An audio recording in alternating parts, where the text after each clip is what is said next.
Nanda was still deep in the midst of her own extraordinary adventures. The orb pulsed in her jaws, its warmth intensifying, its glow growing brighter with each heartbeat. Without warning, the corridor around her began to shimmer, and the stone walls dissolved, unraveling into a blinding maelstrom of swirling colors. A powerful tugging sensation seized her, as if the very fabric of reality were being twisted, drawn into an unseen vortex. Her senses reeled as fragmented images flashed before her eyes. Creatures with scales that shimmered like liquid silver, their wings looking like feathered oil slicks. Breathtaking landscapes of floating islands suspended in an endless sky, their edges trailing wisps of mist, crystalline forests that seemed to pulse with life, and faces, strange, ethereal faces, that appeared and vanished in an instant, their eyes wide with both awe and terror. The air around her crackled with raw energy, and a deafening roar filled her ears, a cacophony that swelled until it overwhelmed her entirely. Then, as abruptly as it had begun, the whirlwind of chaos receded. Nanda blinked, her eyes struggling to adjust as the colors and sensations of the vortex faded like a dream on the edge of dawn. She found herself standing on solid ground again, though everything around her had changed, transformed beyond recognition. The crushing darkness of the labyrinth vanished, replaced by a brilliant, dazzling light. Nanda squinted in disbelief as her surroundings shifted before her. The chaos that had engulfed her gave way to an awe-inspiring sight, a grand hall of unmatched magnificence. Sunlight streamed through towering windows, casting long beams of golden light across the room. Polished marble floors gleamed beneath her feet, their surface so smooth it seemed to shimmer with its own ethereal glow. Above, massive chandeliers of crystal hung like jewels in the sky, their countless facets refracting light into a cascade of rainbow hues, painting the air with shimmering beams. The air was rich with the scent of jasmine, rose, and bergamot, mingling with the subtle warmth of beeswax candles. Courtiers moved in elegant clusters, their silks and satins rustling like whispers in a dream. Overhead, a delicate harpsichord melody floated through the air, weaving an ambiance of refined luxury. "What? Where are we?" Nanda asked, her voice a hushed tremor as she took in the scene. Beside her, Jimmy G seemed to just materialize, adjusting his spectacles as he surveyed the opulence with quiet amusement. "Welcome to Versailles," he said softly. "In the year of our Lord 1682, the court of King Louis XIV, the Sun King himself. A realm of beauty and vanity, yet shadowed by its own illusions." Nanda stared at the scene before her, her jaw agape.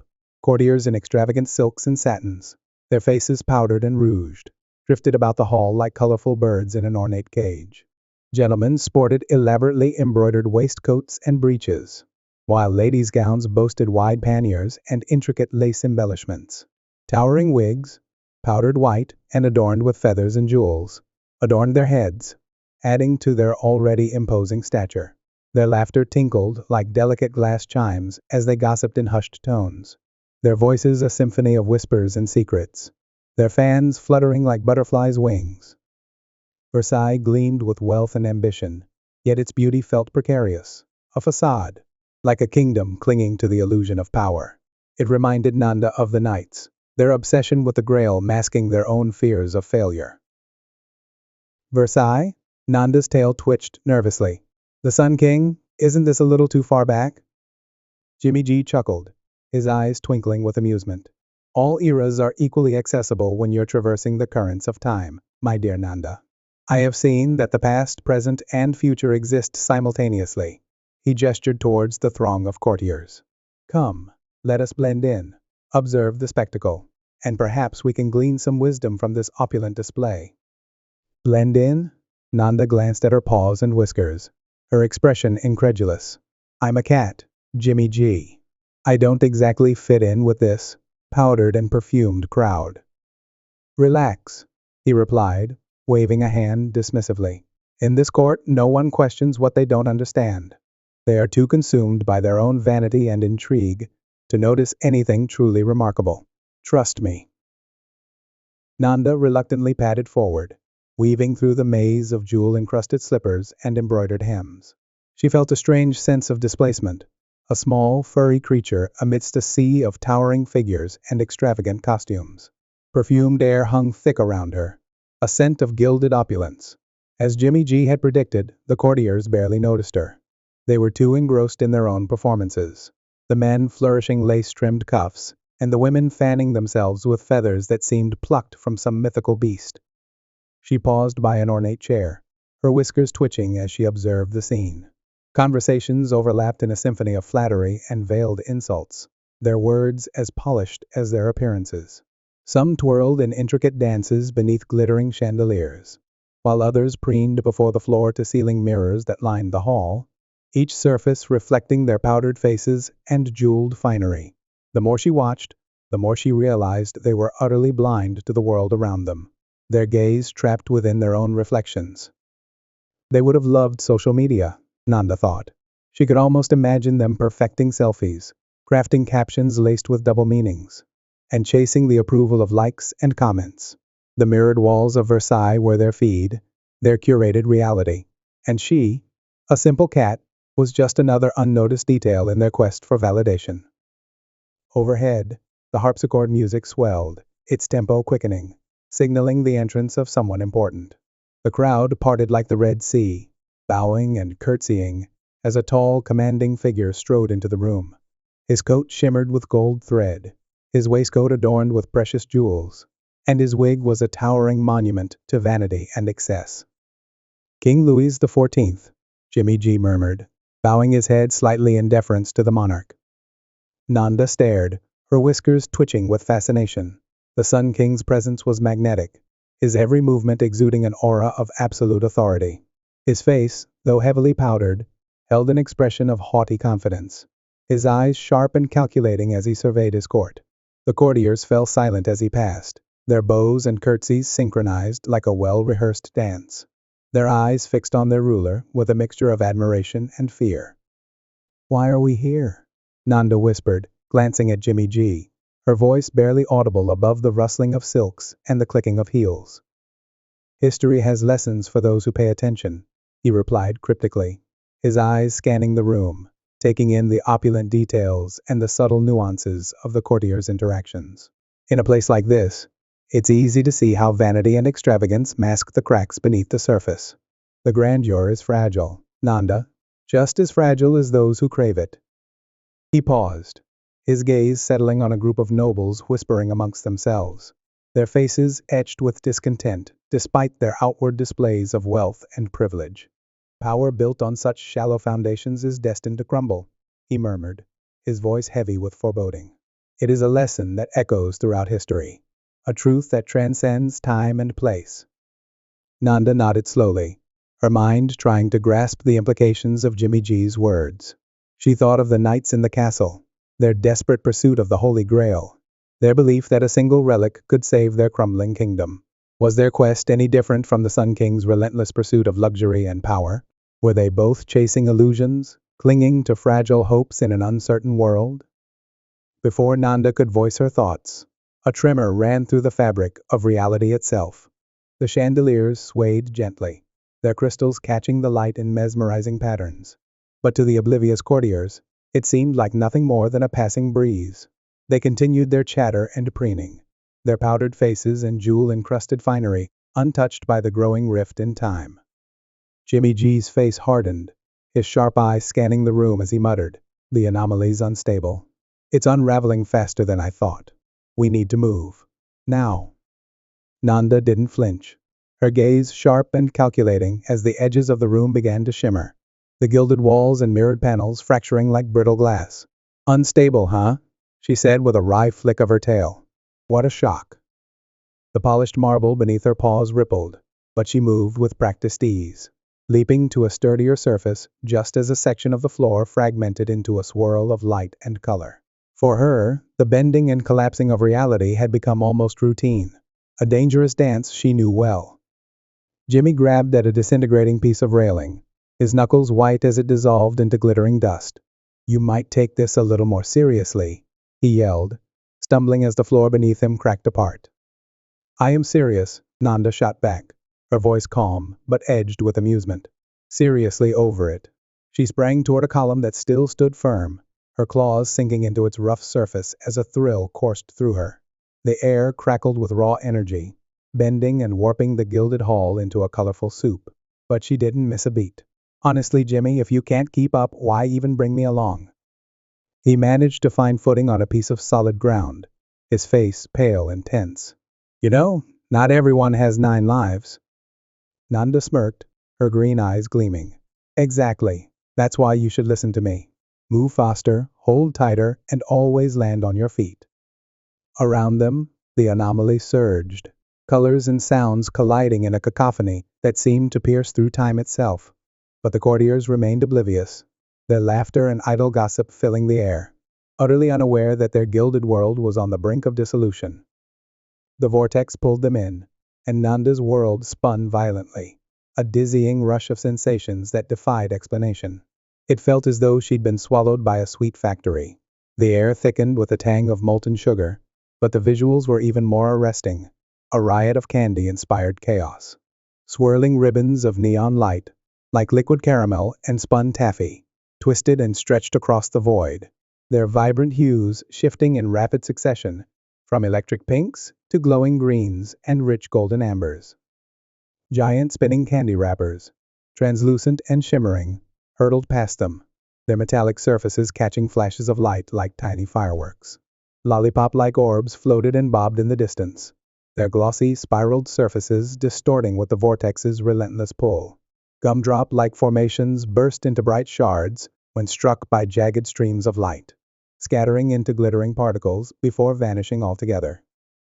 The storm was vivid, overwhelming, and surreal, like stepping into the imagination of a child with a sugar rush. Colors clashed in dizzying, impossible patterns, and the walls of the vortex itself seemed to be composed of liquid chocolate marbled with rivers of glowing syrup. Everything around them bent and twisted, warping into strange shapes that dissolved into nothingness as soon as they were fully formed. Nanda's senses reeled, her vision catching fleeting glimpses of spinning pinwheels, cascading streams of rainbow sugar crystals, and enormous, bubble-like structures that popped in cascades of fizzing light. For a moment, she thought she heard faint, tinkling notes, like a candy-themed music box playing just out of reach, before the chaotic roar of the vortex swallowed the sound. Then, just as the strange storm reached its peak, it stopped. The chaotic swirl collapsed into silence, and Nanda felt herself plummeting. With a jarring impact, she tumbled onto sun-baked stones, the heat radiating through her fur and stinging her paws. She scrambled upright, claws scraping against the rough, uneven ground, her senses immediately bombarded by the chaos around her. The noise hit her first, a cacophony of voices shouting and bargaining in an unfamiliar language. Wheels clattering over cobblestones, donkeys braying, and hawkers crying out their wares. The air was thick with a pungent aroma of spices, cumin, coriander, and turmeric, mingling with the savory scent of roasted meat, the sweetness of ripe fruit, and the pongy whiff of sweat and unwashed bodies. "Where now?" she groaned, shaking her head to clear the lingering dizziness. Jimmy G dusted off his robes, his face lighting up with excitement as he took in their surroundings. "Ancient Rome!" he exclaimed, his voice brimming with enthusiasm. "Magnificent, isn't it? The year is 44 BC, a pivotal moment in this grand empire's history." Nanda glanced around at the bustling marketplace, her tail flicking with mild irritation. "Great!" she muttered. "And where exactly does a cat fit into this grand history?" Her jaw dropped as she took in the bustling marketplace. Merchants, their faces tanned and weathered by the Mediterranean sun, shouted over one another, their stalls overflowing with exotic goods, gleaming amphorae filled with olive oil and wine, pyramids of colorful fruits and vegetables glistening with moisture, bolts of richly dyed cloth in shades of crimson, indigo, and gold, and intricately crafted jewelry sparkling with precious stones. A procession of Roman soldiers marched past, their armor gleaming in the midday sun, their faces stern and disciplined, their sandals pounding rhythmically on the cobblestones. Chariots rattled by, their drivers urging their horses through the crowded streets, their wheels kicking up dust and debris. "It's overwhelming," she admitted, her ears flattening against a cacophony of sounds. "Rome was the heart of the ancient world," Jimmy G said, gesturing expansively. his voice filled with admiration. A hub of culture, commerce, and conquest. A melting pot of ideas and ambitions. A testament to human ingenuity and resilience. But also dangerous, Nanda interjected, her sharp gaze sweeping over the chaotic hustle and bustle around her. Beneath the vibrant surface, her instincts picked up on the undercurrents of tension, the kind that hinted at violence waiting to erupt. Jimmy G nodded, his tone darkening. Exactly. Power here is intoxicating but brittle. Beneath the grand facade lies ambition unchecked, and it's that hunger for control that often leads to collapse. He gestured subtly toward a group of men huddled in an inconspicuous corner, their faces sharp with distrust, eyes darting like predators scanning for prey. Conspiracies and betrayals thrive here, he murmured. The streets of Rome are no stranger to whispers of rebellion, or the swift cut of an assassin's blade. Even the mightiest empires crumble when the cracks grow too wide to hide. Nanda nodded, feigning understanding, as her gaze swept over the bustling marketplace. She absorbed the sights and sounds of the ancient city, her senses alive to its energy and tension. Yet, she couldn't shake the inexplicable connection she felt to this place, a resonance that seemed to hum beneath the surface of her thoughts. Perhaps it was the echoes of ancient Egypt, another civilization shaped by ambition and power, that stirred memories within her. She thought back to her time there, the golden sands stretching endlessly, the colossal monuments carved with precision, and the vibrant hum of life beneath the watchful eyes of gods. A pang of longing struck her as she remembered Verushka's fierce loyalty, and Bastet's serene wisdom, companions she had come to treasure. For a moment, she allowed herself to wonder if one of her strange journeys might take her back to them someday. The thought was both comforting and bittersweet, a flicker of hope in the midst of uncertainty. She stepped cautiously through the crowd, dodging the sandaled feet of hurried shoppers and the laden carts pulled by weary donkeys. Her nose twitched as she passed a stall selling fresh bread, the aroma both tempting and strangely comforting, a reminder of simpler times and familiar pleasures. She imagined sinking her teeth into the warm, crusty loaf, savoring the taste, a taste that transcended time and place. "Watch yourself," Jimmy G warned, his eyes scanning the crowd, alert for any signs of trouble. Rome was also a place of danger, rife with thieves and cutthroats. As if on cue, a commotion broke out nearby. A scrawny youth, his clothes ragged and his eyes darting nervously, darted through the crowd, clutching a stolen purse. Behind him, a burly vendor, his face red with fury, shouted angrily, waving a gleaming knife. "Noted," Nanda said dryly, keeping her tail low and her body close to the ground as she navigated the disorderly marketplace. The midday sun beat down relentlessly, making the marketplace shimmer with heat. Nanda stopped in her tracks as her gaze was drawn upward. Towering over her was a statue of a man in a flowing toga, his arm raised in a commanding gesture. His expression was stern and resolute, carved into the white marble that stood weathered but imposing on its pedestal.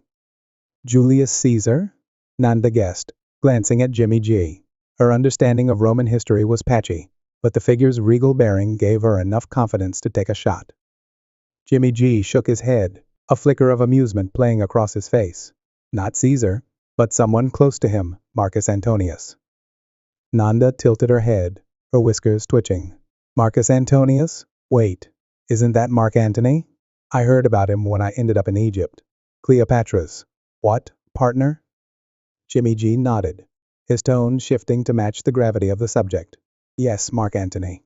After Caesar's assassination, he became one of Rome's most powerful figures. His alliance with Cleopatra was both strategic and romantic. Together, they challenged Octavian, Caesar's heir, for control of Rome. But their ambition led to their downfall at the Battle of Actium. They lost everything, including their lives." Nanda stretched out on the pedestal, her tail flicking thoughtfully. "So he wasn't just some supporting actor in Caesar's story, huh? Sounds like he tried to run the show himself." "Exactly," Jimmy G said, his voice low.